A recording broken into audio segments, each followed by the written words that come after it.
Bonjour Phila, notre rendez-vous, nous ne voulons pas le manquer, autour de la parole, c'est notre rendez-vous. J'aimerais vous dire que nous recevons les dons spirituels, nous les transmettons dans les mails que nous envoyons régulièrement, mais j'aimerais vous dire qu'il y a un don que je tiens à donner là maintenant pour avertir le peuple de Dieu. Je ne sais pas si vous vous souvenez, en décembre, quelqu'un avait donné une parole en disant qu'un vent, un vent mauvais allait venir en décembre. Et au mois de mars, nous avons eu ce virus, le Covid-19. Et nous avons cru que donc cette prophétie, nous avertissant d'événements difficiles, c'était ce Covid avec le confinement. Il n'en est rien. Il n'en est rien. Je ne veux pas vous faire peur, mais voici ce que nous avons reçu. Écoutez cette parole prophétique, elle est importante. Le peuple de Dieu a été averti qu'il enverrait un vent impétueux, le Seigneur. Ce vent n'est pas encore arrivé. Ne nous relâchons pas dans la prière et la recherche de la face de Dieu. Les roseaux faibles que nous sommes ont besoin du grand chêne, car notre Dieu est inébranlable. Soyons pleinement bénis et encouragés, gardons les yeux fixés sur notre Dieu, c'est lui qui a la solution à tout problème. Amen. Alléluia, voilà, nous sommes avertis, nous redoublons d'efforts et nous voulons passer du temps avec notre Dieu à genoux et en lui demandant de nous parler, de nous instruire. Et pensons à Daniel qui a tenu ferme pendant 70 ans. Merci Seigneur. Nous allons écouter un chant maintenant et après cela, nous ouvrirons le livre de Dieu. Mais avant, je veux nous remettre à la grâce de Dieu. Seigneur, merci, parce que nous allons ouvrir la parole, ton livre précieux dans lequel tu nous attends pour nous parler, nous encourager, nous fortifier. Merci aussi de nous avertir par la vie prophétique, par les dons spirituels, par les paroles de connaissance, les prophéties et tout ce que tu as prévu pour ton peuple. Nous voulons entendre ta parole, la recevoir et y obéir. Merci pour ces moments qui sont là devant nous. Conduis-nous, instruis-nous, encourage-nous. Amen. Voilà. À tout de suite. Hello, bonjour bien-aimés. Je voulais remercier le Seigneur pour cette opportunité qu'il nous donne de pouvoir célébrer son nom via les réseaux. Alors chantons, proclamons, exaltons, donnons toute louange et toute adoration à notre Seigneur.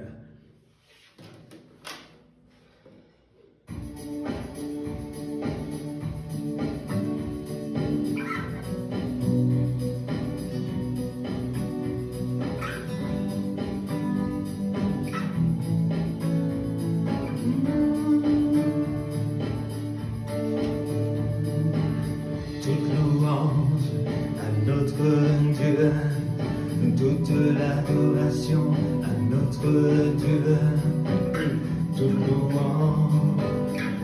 louange à notre Dieu. Chante Alléluia à notre roi, gloire et Alléluia à notre roi. Toute louange à notre Dieu. Toute louange à notre Dieu, toute l'adoration à notre Dieu, toute louange à notre Dieu.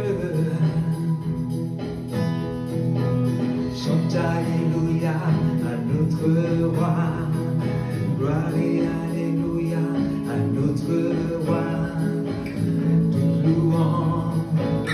Toute louange à notre Dieu.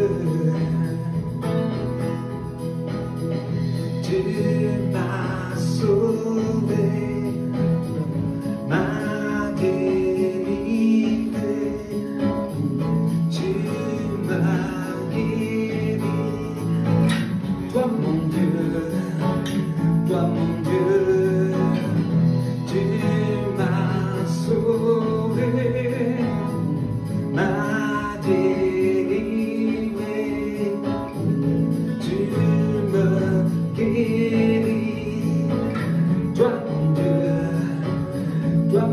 Dieu, toute louange à notre Dieu, toute l'adoration à notre Dieu, toute louange à notre Dieu. Chante Alléluia à notre roi, gloire et Alléluia à notre roi. Toute louange à notre Dieu. Toute louange à notre Dieu, toute l'adoration à notre Dieu. Toute louange, toute louange, toute louange, toute louange, toute louange, toute louange, toute louange à notre Dieu. Alléluia.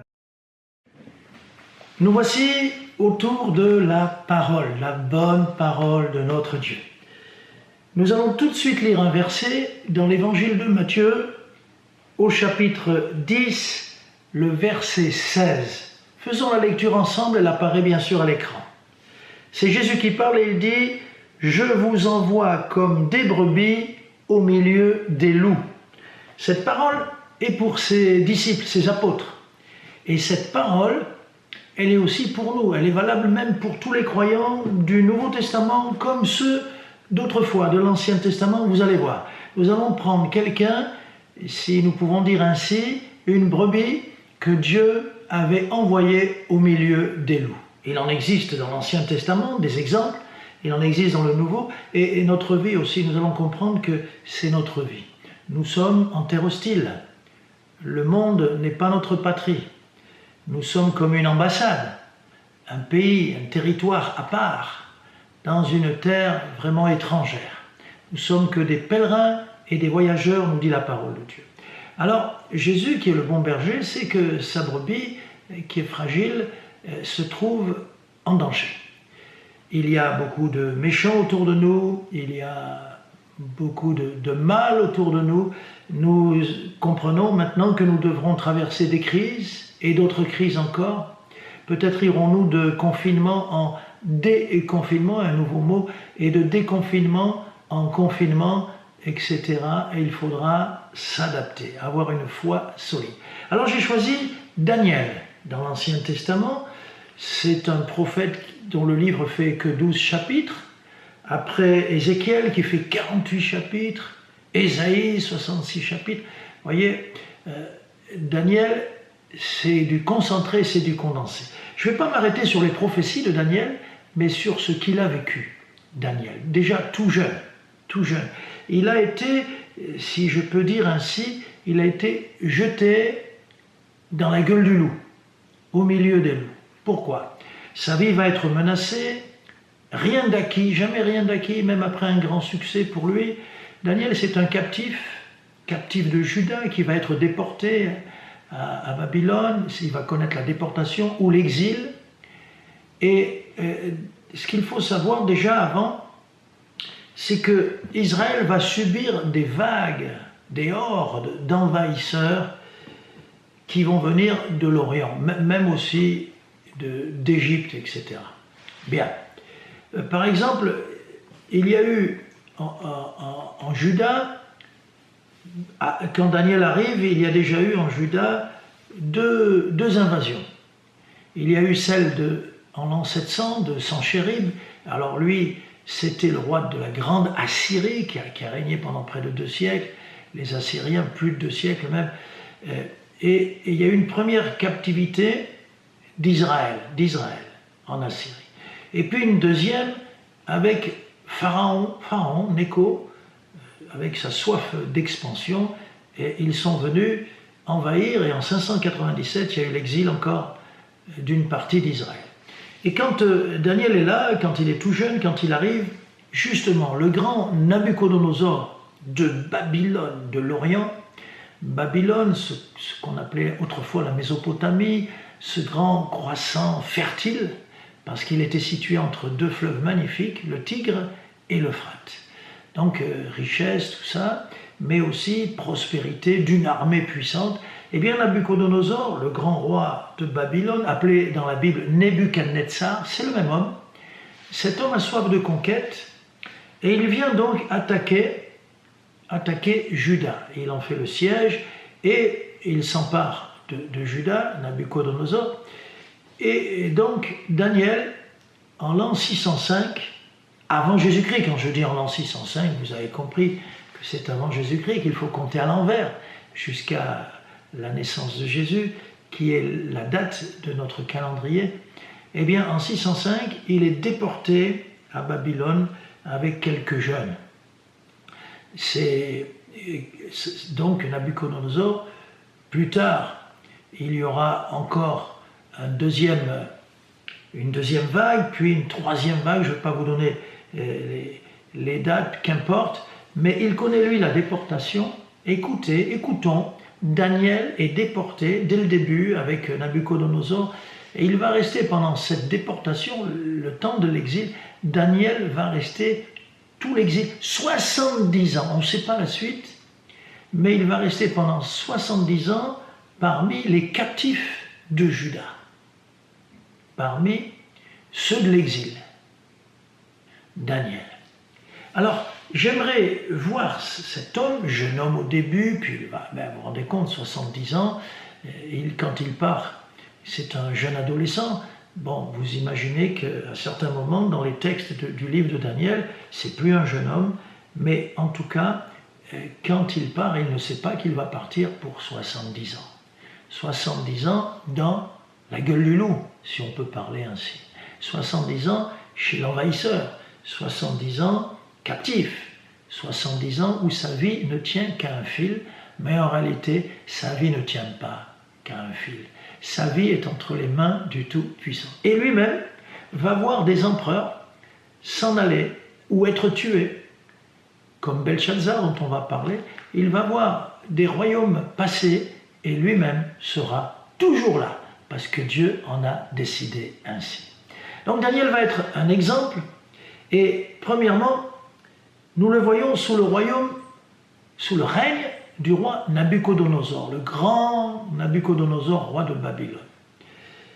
Et Daniel va manifester une foi très ferme. Lisons ensemble dans la parole de Dieu, dans le chapitre 1er, verset 8. Alors je lis.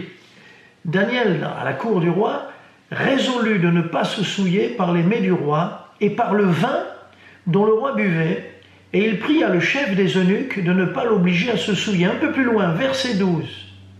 Il dit à son responsable, son gardien, « Éprouve tes serviteurs pendant 10 jours, et qu'on nous donne des légumes à manger et de l'eau à boire. » Au verset 15, au bout de 10 jours, ils avaient, lui et ses compagnons, ils étaient 4 en tout, ils avaient meilleur visage et plus d'embonpoint que tous les jeunes gens qui mangeaient les mets du roi.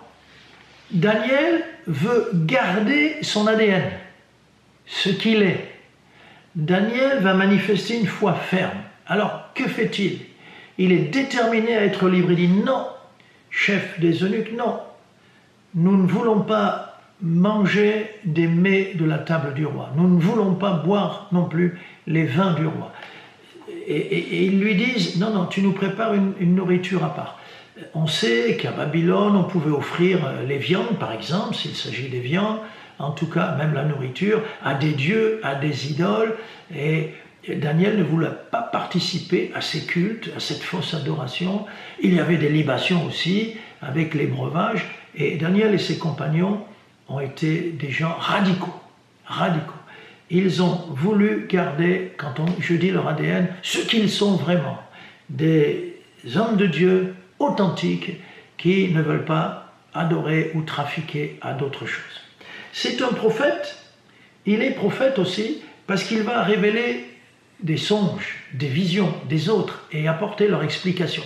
Daniel est quelqu'un qui va avoir une grande activité dans l'esprit de Dieu. Alors vous allez dire, bon, c'est Daniel, qu'est-ce que ça a à voir avec moi? Ah, attendez, bien-aimés, nous aussi nous avons reçu l'Esprit de Dieu, il habite en nous. Sans être prophète, nous devons laisser le Saint-Esprit et une activité prophétique agir en nous et agir par nous quand même.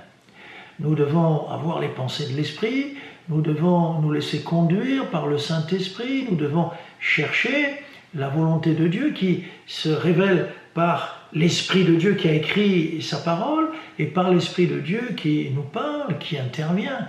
Et donc il est un exemple pour nous. Daniel est un exemple pour nous. Alors je veux moi aussi, comme Daniel, tu le veux, j'espère, te laisser utiliser par le Saint-Esprit dans toute cette vie prophétique. Dieu parle par son Esprit, Dieu avertit, Dieu encourage, Dieu nous ouvre les yeux, Dieu nous permet de voir très loin, comme on le dira pour Daniel, etc. C'est un homme rendu intelligent par le Saint-Esprit, rendu sage, rendu clairvoyant, un homme qui discerne par le Saint-Esprit. Nous allons faire 2 lectures. D'abord, Daniel chapitre 1, verset 17. Daniel chapitre 1, verset 17. Dieu accorda à ces 4 jeunes gens de la science, de l'intelligence dans toutes les lettres et de la sagesse. Et Daniel expliquait toutes les visions et tous les songes. Waouh! Verset 20. Sur tous les objets qui réclamaient de la sagesse et de l'intelligence, et sur lesquels le roi les interrogeait, il les trouvait, Daniel et ses 3 compagnons, il les trouvait 10 fois supérieurs à tous les magiciens et astrologues qui étaient dans tout son royaume. Et puis, quelque temps plus tard, la femme d'un autre roi, sous le règne duquel Daniel va poursuivre sa captivité, donnera aussi un témoignage. Elle le fera appeler pour qu'il apporte l'interprétation du message que le roi a reçu de la part de Dieu. Alors écoutons cette femme, la femme de Belshazzar, Daniel chapitre 5, verset 11. Voici ce qu'elle dit à son mari, le roi. « Il y a dans ton royaume un homme qui a en lui l'esprit des dieux saints. Et du temps de ton père, on trouva chez lui des lumières, de l'intelligence et une sagesse semblable à la sagesse des dieux. Ainsi, le roi Nebuchadnezzar, ton père, l'établit chef des magiciens, des astrologues et des chaldéens et des devins, parce qu'on trouva chez lui, chez Daniel, nommé par le roi Belshazzar, un esprit supérieur de la science et de l'intelligence, la faculté d'interpréter les songes, d'expliquer les énigmes et de résoudre les questions difficiles. » Voilà. Et donc, il est là, et Nabuchodonosor exige qu'on lui dise le rêve qu'il a eu, le songe qu'il a eu pendant cette nuit agitée. Alors les savants, les sages, les chaldéens, tous ces gens qui sont ses conseillers disent au roi, c'est pas possible, dis-nous ton songe et on t'en donnera l'interprétation. Et le songe lui a échappé. Et il se met en colère, il les menace de mort. C'est vraiment... On arrive vraiment à un moment très dangereux pour la vie de ses conseillers, dont Daniel fait partie. Et Daniel, lui, va être utilisé par le Seigneur pour donner le songe. Dieu va lui donner le songe, et puis il apportera aussi, c'est extraordinaire, il apportera aussi l'interprétation. Alors on connaît tous ce passage, Daniel chapitre 2, il dit au roi à Nabuchodonosor, tu as vu une grande statue. Et dans cette statue, tu as vu la tête. Alors la tête est d'or pur. Et puis tu as vu la poitrine et les bras qui étaient d'argent, puis le ventre et les cuisses qui étaient de bronze, des reins de bronze. Et ensuite, chose curieuse, dans cette statue géante que tu as vue, ce géant avait des jambes de fer et ses pieds étaient un mélange de fer, et en partie de fer et en partie d'argile. Et puis tout à coup, dit Daniel, tu as vu une pierre qui s'est détachée sans le secours de la main d'un homme. Une pierre est venue comme ça, s'est détachée, et elle a frappé la statue, les pieds de la statue, et la statue s'est décomposée, elle s'est écroulée. Oh, le roi est stupéfait, et Daniel apporte l'interprétation. Il dit, Dieu t'a permis, eh oui, pourtant Nabuchodonosor, qui n'a rien à voir avec l'Éternel, l'Éternel lui permet d'avoir un songe extraordinaire. C'est un songe prophétique qui court sur les âges, sur les siècles. Dieu t'a permis de voir des royaumes qui vont se succéder. Et le premier royaume, la tête d'or, c'est toi, ton royaume est glorieux, puissant. Après viendra un royaume moindre. Bon, ok, c'est de l'argent. Et il y aura une succession de royaumes, des royaumes humains, des royaumes puissants et humains, jusqu'à ce qu'une petite pierre de rien du tout, une pierre, mais c'est le rocher des âges, c'est le rocher de notre salut. Une pierre, mais c'est la pierre d'angle sur laquelle nous avons bâti notre Église. Une pierre, mais c'est le fondement de notre vie. Cette petite pierre, il annonce Jésus, il proclame Jésus, vous vous rendez compte? Ce roi, par ce songe, Dieu lui a permis de comprendre. La pierre va venir et tous les royaumes un jour vont s'effacer. Et cette pierre prendra de l'ampleur comme une grande montagne. Et cette pierre, c'est un royaume éternel. Le royaume du petit, du faible, du méprisé, du rejeté, l'homme de douleur dont on n'a fait aucun cas et qu'on a rejeté, Jésus. Waouh! Daniel est là pour apporter donc l'explication. D'abord, ce qu'est son songe, le lui rappeler, et l'explication du songe. Et il continue, Daniel, à être présent. Quand ensuite il y a Belshazzar, encore un de ces tyrans d'Orient, Belshazzar se trouve avec ses invités. Il a ce jour-là Belshazzar, qui est considéré comme petit-fils ou fils de Nabuchodonosor. En tout cas, la Bible dit que c'est son fils. Et Belshazzar, il est là et quand il est dans sa fête, 1000 invités, vous vous rendez compte, et des gens formidables. Belshazzar fait une bêtise. Belshazzar va faire amener les vases que son père, Nabuchodonosor, avait ramenés de Jérusalem, qui servaient au service de Dieu, les coupes en or, tout ça. Il va les faire venir et il va les profaner en quelque sorte, en s'en servant, en les donnant à ses concubines, ses invités, pour qu'ils boivent et se réjouissent dans une orgie, dans une fête païenne. Et tout à coup, alors que Belshazzar célèbre cette fête, impunément, semble-t-il, une main sur la muraille de sa salle des convives écrit. Une main qui écrit, mystérieuse. Et elle écrit des mots que personne ne peut interpréter. Le roi est vraiment, y compris sur le plan physique, est vraiment troublé, perturbé, et il cherche à ce que quelqu'un lui donne l'interprétation. Et voilà que sa femme, dont je lisais tout à l'heure le témoignage à propos de Daniel, elle dit « Fais appeler ton esclave, fais appeler ce captif. » Et on fait venir Daniel, et là, Daniel, c'est formidable, son attitude. D'abord, premièrement, avant tout, c'est un homme désintéressé. Ah ouais. Première chose qu'il dit, ça se passe au chapitre 5, verset 17. Il dit, oh non, roi, garde tes dons, parce que le roi fait la promesse de le couvrir de richesses, de dons. Garde tes dons et accorde à un autre tes présents. Moi, je n'en veux pas. Bien-aimé, un chrétien authentique, un homme de Dieu authentique, c'est quelqu'un de désintéressé. C'est très simple à comprendre.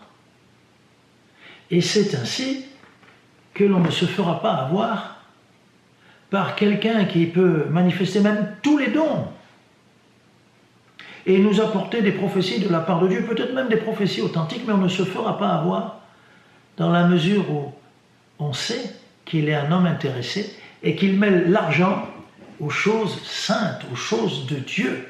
Jésus était désintéressé, les apôtres étaient désintéressés. Nous avons reçu gratuitement de Dieu, nous donnons gratuitement.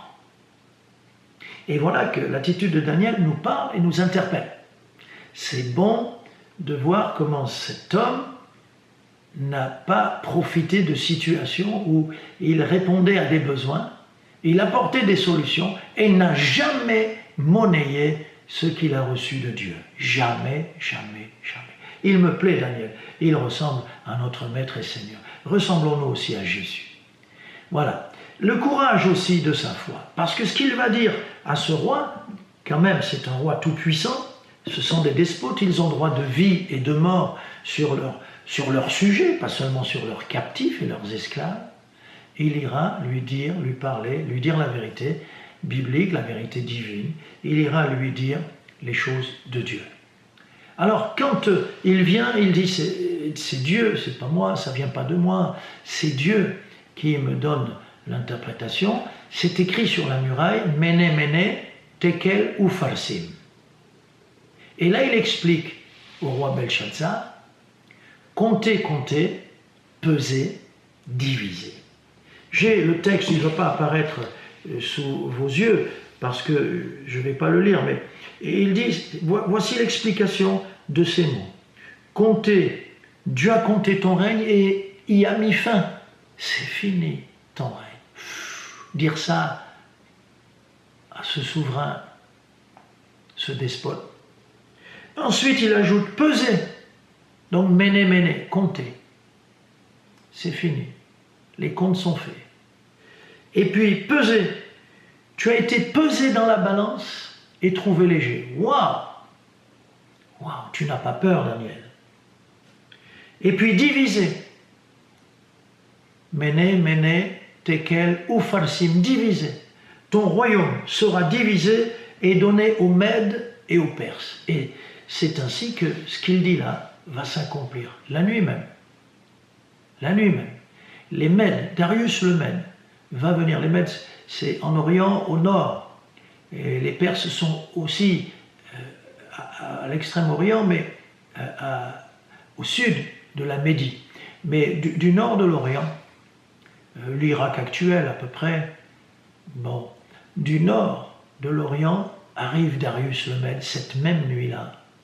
Cette parole va s'accomplir, écrite sur le mur par une main mystérieuse, c'est la main de Dieu. Et seul l'homme de Dieu peut comprendre les choses de Dieu. L'Esprit de Dieu comprend et sonde les choses de l'Esprit. Voilà donc le besoin d'un homme comme Daniel. Et j'aimerais te dire prophétiquement, on a besoin de toi sur ton lieu de travail, on a besoin de toi à la maison, on a besoin de toi partout où tu passes, partout où tu vas, même surtout dans les endroits difficiles. Je le dirai en conclusion, mais on a besoin que tu brilles là où il y a les ténèbres, que tu parles de la part de Dieu, que tu expliques, que tu apportes des réponses, que tu donnes des solutions. C'est comme ça que nous fonctionnons, nous dit la Bible, parce que l'Esprit de Dieu, non pas nous rend meilleurs et plus forts que les autres, non, l'Esprit de Dieu nous aide à voir ce que Dieu voit et à dire les choses qui ne sont pas, que personne ne peut trouver. Nous les recevons de la part du Seigneur. Mais attention, avec le courage de la foi, nous pouvons annoncer le jugement divin. Et attention, avec intégrité, nous ne cherchons aucun profit. Et puis, je vais terminer. Daniel, je vous l'ai dit, les gouvernants se suivent et disparaissent. Daniel est toujours là. Waouh! N'ayons pas peur. Daniel est toujours là. Dans la gueule du loup, il restera, je vous l'ai dit, 70 ans. 70 ans. Donc il va se trouver sous le règne de celui qui succède à Belshazzar, qui le tue, qui prend sa place. Et à ce moment-là, les Mèdes sont très puissants. Et c'est un homme, dans ce que je vois là,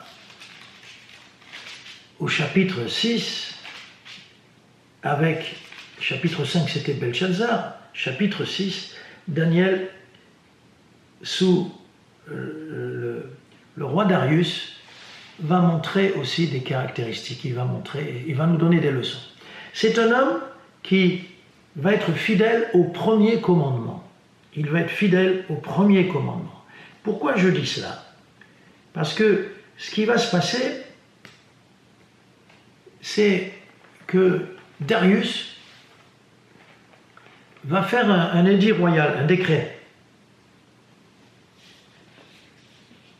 Ses chefs, ses intendants, Daniel 6, 7 pour ceux qui veulent noter la référence, vont lui dire, écoute, publie un édit royal. Et c'est curieux ce qu'il va demander. Il va demander que dans l'espace de 30 jours, pendant un mois, on ne puisse plus faire aucune prière. Attention, là-bas, il n'y a pas que Juda qui est captif. Il y a des peuples des peuples qui ont été conquis lors des grandes expéditions guerrières. Il y a toutes sortes de peuples. Et là, Darius exige que pendant 30 jours, on ne prie plus à aucun dieu, si ce n'est à Darius le Mède. Ah, il prend la place de Dieu, il prend la place de Dieu. Et sinon, la sentence est celle-ci: si on adresse des prières à quelque dieu que ce soit autre que toi, voilà ce que disent ses conseillers, tu ordonneras qu'il soit jeté dans la fosse aux lions.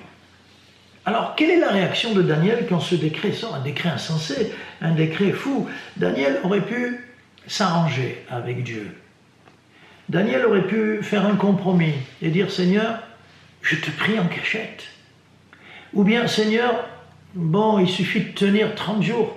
Je ne vais pas me prosterner devant lui, mais je ne vais pas non plus montrer que je te prie, Seigneur, comme ça, 30 jours à tenir, et après 30 jours, je pourrai te célébrer. Il y a un confinement de 30 jours obligatoire, mais avec interdiction d'adresser une prière au Dieu qui s'appelle l'Éternel, le Dieu de Daniel. Ah non.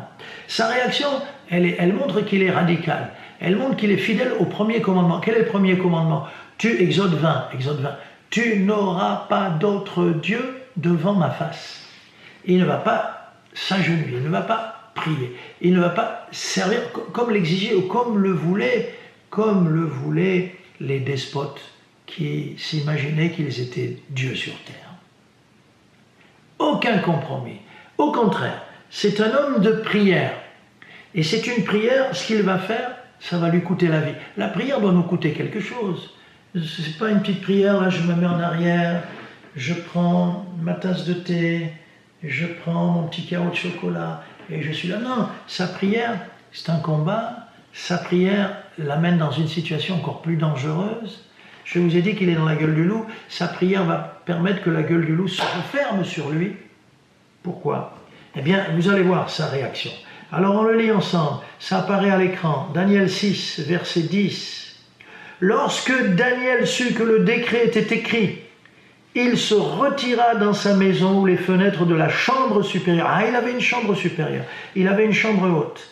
Où les fenêtres de la chambre supérieure étaient ouvertes dans la direction de Jérusalem. Et 3 fois le jour, il se mettait à genoux, il priait et il louait son Dieu comme il le faisait auparavant. Il n'a rien changé dans ses habitudes malgré l'édit du roi. Verset 11. Alors, ces hommes qui avaient poussé le roi à établir cet édit royal, ces hommes entrèrent tumultueusement et ils trouvèrent Daniel qui priait et invoquait son Dieu. Daniel est tombé dans le piège. On lui avait tendu un piège, il était fait sur mesure parce qu'on se connaissait Daniel, on ne trouvait rien à lui reprocher. Et ces hommes jaloux voulaient le faire tomber. Et ils ont trouvé l'argument. Ils savaient qu'il était plus attaché à son Dieu qu'à un homme. Ils savaient qu'il allait désobéir à cet ordre du roi. Comment Daniel pouvait-il adorer le roi Darius? Comment Daniel pouvait-il abandonner la crainte de l'Éternel? Comment Daniel pouvait-il désobéir au premier commandement? Ils le savaient. Et c'est pour ça qu'ils se sont précipités et ils sont entrés tumultueusement, vous imaginez, et ils l'ont attrapé. Ils l'ont attrapé en plein délit. Et comme la loi des Mèdes et des Perses est irrévocable, ce qu'a donc promulgué le roi ne pouvait plus rien changer. Et Daniel a été jeté dans la fosse aux lions.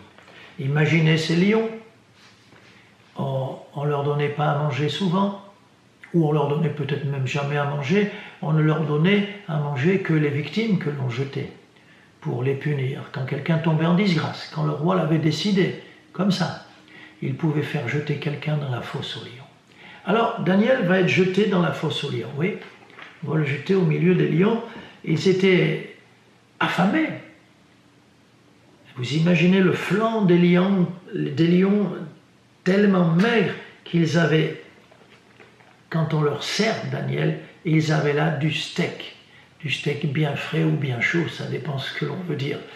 Et là, Le roi Darius sait qu'il a mal agi, mais il est obligé, de par la loi stupide qu'il a promulguée, il est obligé de le jeter dans la fosse aux lions. Et il a mal dormi de la nuit. Vous lirez ça au chapitre 6, vous lirez ça. Au verset 20, 23, il a mal dormi de la nuit. Et à l'aurore, au petit matin, il s'approche et il ose, il est triste, une voix triste, il ose dire « Daniel, Daniel, ton Dieu que tu sers, que tu aimes avec persévérance, a-t-il pu te délivrer de la gueule des lions ?» Et Daniel répond « Au roi, je suis là. Mon Dieu a envoyé son ange qui a fermé la gueule des lions. » Ce n'est pas la gueule du loup qui s'est refermée sur Daniel, non. C'est Dieu qui a envoyé un ange pour fermer la gueule des lions. Et Daniel n'a pas manifesté. Il aurait pu, dans ce trou, dans la fosse, où on l'a jeté, il aurait pu, nous on ferait quoi, nous chrétiens? Au nom de Jésus, lion. Et le lion tombe mort, raide. Non. Daniel n'a pas attaqué les lions, ce n'est pas son problème.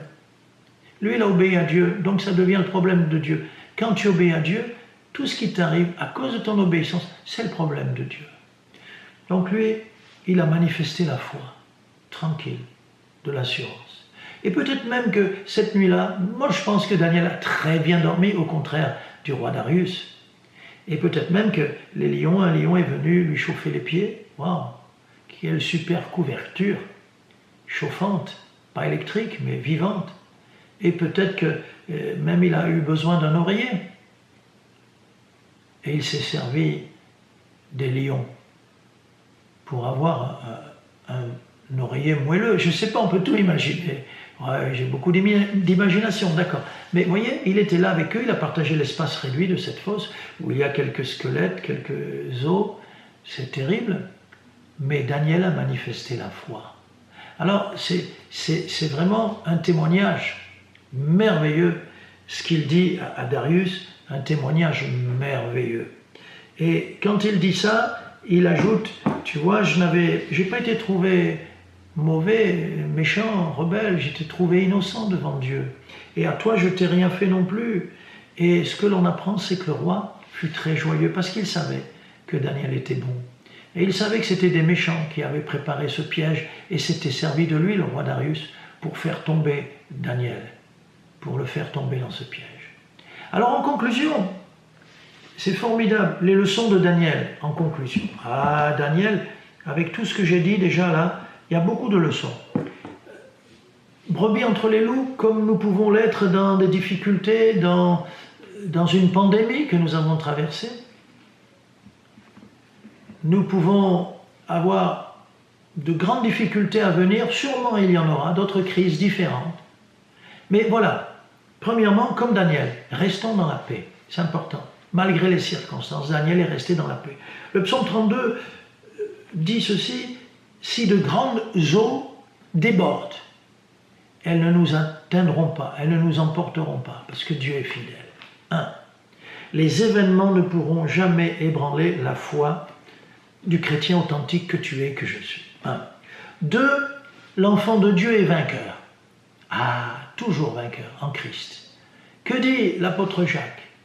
La victoire qui triomphe du monde, c'est notre foi. Amen. Quand ils sont arrivés, les apôtres, Actes chapitre 17, à Thessalonique, on a commencé à réagir.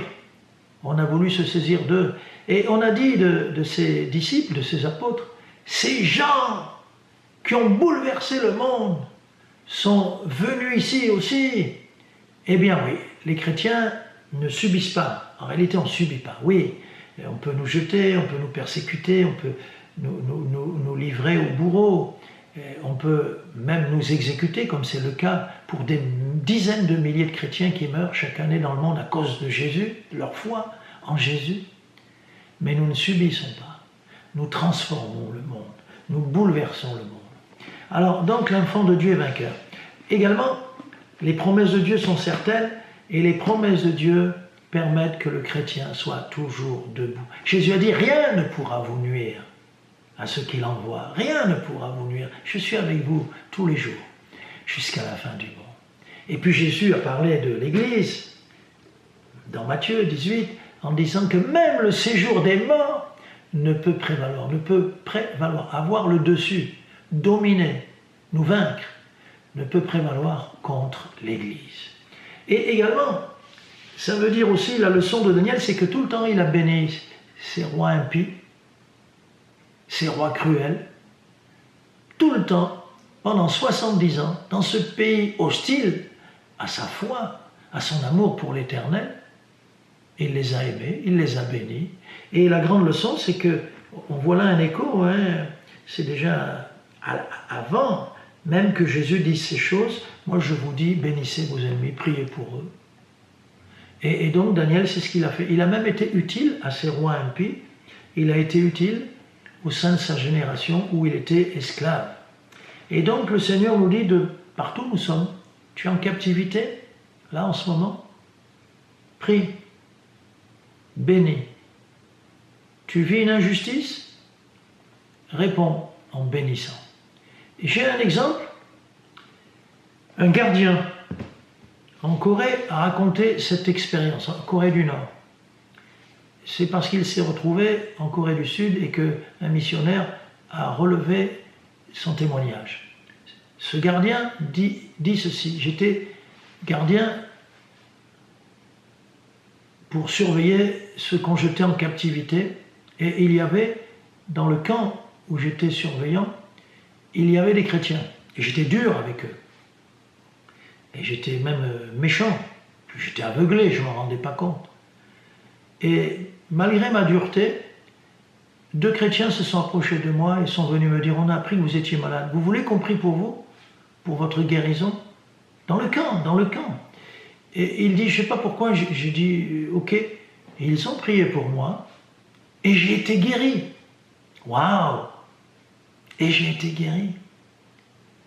Et ça l'a tellement travaillé, il a dit, ces gens envers lesquels je suis méchant sont capables de prier pour moi et ont crié pour que je sois guéri. Mais qui sont-ils, ces chrétiens, pour agir ainsi? Et leur Dieu, mais qui est-il pour me guérir alors que je le déteste, alors que je n'en veux pas? Ça l'a tellement travaillé qu'il a donné sa vie au Seigneur. Et à son tour, il a commencé à être témoin de Jésus, de son amour et de sa puissance pour guérir. Et on s'en est vite aperçu. Et il a perdu sa place de gardien, bien sûr. Le directeur, non seulement l'a destitué, mais ils l'ont gardé en prison. Ils l'ont mis, lui aussi, prisonnier à son tour. Et là, il témoignait, il bénissait tout le monde. Il bénissait tout le monde. Et ils se sont aperçus que cet homme-là était trop dangereux. Et comme il n'avait commis aucun délit, ils se sont dit, il faut le relâcher, il est trop dangereux en prison. Et il est sorti du camp, libre. Il a pu quitter le pays, et c'est ainsi qu'on l'a retrouvé en Corée du Sud, donnant ce merveilleux témoignage. Wow.